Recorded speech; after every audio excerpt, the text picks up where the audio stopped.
Please subscribe my channel to watch all latest videos and don't forget to press bell icon for the latest notifications. Thank you so much. बिस्मिल्लाहिर्रहमानिर्रहीम। अस्सलाम वालेकुम viewers, उम्मीद करती हूँ कि सब बहुत अच्छे होंगे। और आज मैं आप सबको बहुत ही यम्मी सी रेसिपी शेयर करने लगी हूँ, जो कि है वाटरमेलन स्लश। मतलब लाइक तरबूज जो होता है, हम उसका स्लश बनाएंगे घर में, होममेड, बहुत मज़े का बनता है। जिसके लिए मैंने यहाँ पे फ्रोज़न जो है वाटरमेलन ले लिया, जिसको मैंने कट करके फ्रीज़ कर लिया था। ठीक है, यहाँ पे मैं शुगर सिरप यूज़ कर रही हूँ और लेमन जूस यूज़ कर रही हूँ। अब मैंने यहाँ पे जो तरबूज थे ना, वो मैंने ब्लेंडर में डाल दिए और उसको अच्छे से ब्लेंड कर लिया है।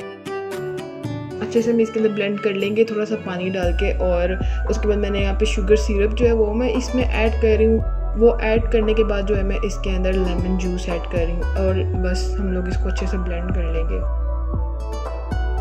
अच्छे से ब्लेंड हो जाएगा तो ये देख सकते हैं हमारा यम्मी सा जो स्लश है ना, वो रेडी है। एक दफ़ा जो ना मैं इसको चम्मच से मिक्स कर लूँगी ताकि जो इसकी बर्फ़ जो है वो जो इकट्ठी हो जाती है वो अच्छे से मिक्स हो जाए। अब इसको मज़े से पिएं। और अगर आपको मेरी रेसिपीज़ पसंद आ रही है तो प्लीज़ लाइक किया करें, मेरे चैनल को शेयर किया करें, सब्सक्राइब किया करें। थैंक यू सो मच आप सबके इतने सपोर्ट की।